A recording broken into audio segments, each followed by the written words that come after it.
안녕하세요. 동네치과의사 강동혁입니다. 이번 시간에는 임플란트 치료비를 결정하는 요소에 대해서 알아보겠습니다. 임플란트가 치과에서 치료 방법으로 나온 지 얼마 안 된 20여 년 전에는 쓸만한 국산 임플란트가 없어서 외산 임플란트를 주로 사용했었고, 당시에 임플란트 한 개가 200에서 400만원 정도 했습니다. 10년마다 물가가 2배로 오르는 것을 감안하여 지금 물가로 환산하면 800에서 600만원 정도 하는 셈입니다. 시간이 지나면서 임플란트 치료가 점점 대중화되어 임플란트 치료비는 물가에 비례해서 오르기는커녕 점점 내려갔습니다. 임플란트 하나에 39만원, 강남역에 있는 모 치과의 선전구호입니다. 이 소식을 들은 게 반년 전인 것 같습니다. 지금도 이 병원이 폐업하지 않고 잘 버티고 있는지는 모르겠지만 이런 광고를 하는 치과가 꽤 있습니다. 임플란트 하나에 59만원, 69만원 등등. 이 문구를 접한 사람들은 깜짝 놀랐을 것입니다. 39만원에도 마진이 남는다는 말인데 그동안 치과의사가 임플란트로 얼마나 폭리를 취한 거지? 가장 고난이도 치료라는 임플란트가 39만원이라면 다른 치료는 얼마나 남겨먹은 것일까? 이런 생각이 들면서 불쾌해졌을 것입니다. 그동안 사회에서 어떤 상품에 대한 가격 논란이 있을 때마다 원가가 항상 도마에 올라오곤 했습니다. 특히나 치킨, 짜장면처럼 사람들이 일상에서 자주 소비하는 상품의 가격에 민감합니다. 치킨 한 마리를 만드는데 원가가 얼마나 드는지를 계산한 기사가 숱하게 올라옵니다. 그러면서 사람들은 원가와 판매 가격의 차이를 확인하면서 분노하게 되지요.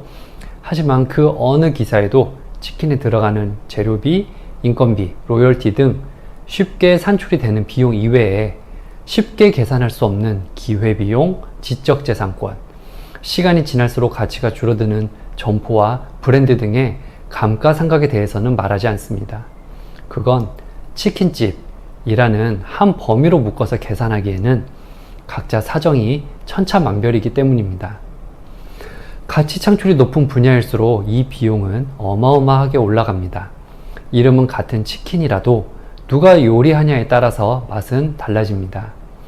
집 근처 평범한 프랜차이즈에서 주문한 치킨보다 미슐랭이 선정한 레스토랑에서 나오는 치킨은 몇 배 비쌉니다. 임플란트 치료가 나온 초창기에는 임플란트 치료에 들어가는 재료가 많이 비쌌으나 지금은 수많은 업체가 임플란트를 생산하면서 재료 단가가 많이 낮아졌습니다. 게다가 임플란트 위에 올라가는 치아 모양의 보철물도 물가 상승률에 비해 거의 오르지 않아 사실상 치료비가 많이 내려갔습니다. 하여 지금은 임플란트가 등장한 초창기에 비해 재료 비용은 많이 줄어들었습니다. 이는 임플란트 치료비가 내려가는데 긍정적인 요인이 되었습니다. 임플란트가 대중화되면서 재료비가 많이 저렴해진 덕분에 더 이상 재료비는 임플란트 치료비에서 큰 비중을 차지하지 않습니다. 현재 가장 많은 비중을 차지하는 것은 인건비입니다. 임플란트 치료는 수술이기 때문에 충치 치료와는 달리 환자를 치료하기 위해서 준비해야 할 것이 매우 많습니다. 환자가 앉을 체어에 수술 세팅을 해야 합니다. 체어와 주변 기구는 물론 모든 임플란트 수술 기구는 완전 멸균된 상태여야 하며 멸균 상태로 수술상을 차리는 것은 꽤나 오랜 시간이 걸립니다. 수술에 필요한 기구가 많아서 수술을 마친 뒤 정리해야 할 기구도 한가득입니다. 수술에 사용되는 수많은 기구를 잘 분류하고 정리해서 멸균해야 합니다. 수술상을 차리는 순간부터 수술을 마치고 정리가 끝날 때까지 많은 시간이 필요하고 여기에 투입되는 인력도 상당합니다. 간단한 임플란트 수술은 수술 시간보다 수술을 준비하고 정리하는 시간이 더 긴 경우도 많습니다. 그동안 그 체어에서 다른 환자를 진료할 수 없습니다. 치과 내 체어 수는 정해져 있으니 진료 시간 중에 체어에 많은 환자를 앉힐수록 매출이 커지고 마진이 올라갑니다. 오랜 시간 체어에 앉아있는 환자는 그만큼 치료 비용이 비싸야겠죠. 임플란트 치료 증례가 많이 쌓이면서 임플란트 수술 기술이 눈부시게 발전하여 전보다 더 성공률이 높고 결과가 좋은 임플란트와 수술 기술이 나타났습니다. 임플란트의 치료 결과는 단순히 좋은 임플란트 회사 제품을 쓰는 것뿐만이 아니라 누가 임플란트 시술을 하는지가 중요합니다. 요리사에 따라 프랜차이즈 치킨이 나올 수 있고 또는 미슐랭 치킨이 나올 수 있듯이 말입니다. 뛰어난 실력을 가진 치과 의사는 미슐랭급 임플란트를 심고 더 비싼 치료 비용을 받고 싶을 것입니다. 사람들은 프랜차이즈 가격으로 미슐랭 치킨을 먹고 싶지만 미슐랭급 요리사 어느 누구도 프랜차이즈 가격으로 치킨을 제공하고 싶진 않을 것입니다. 미슐랭급 요리 실력을 갖추기 위해서 그동안 쏟았던 시간과 노력 등의 비용이 가격에 반영되었기 때문이죠. 즉, 맛과 가격은 비례한다고 말할 수 있습니다.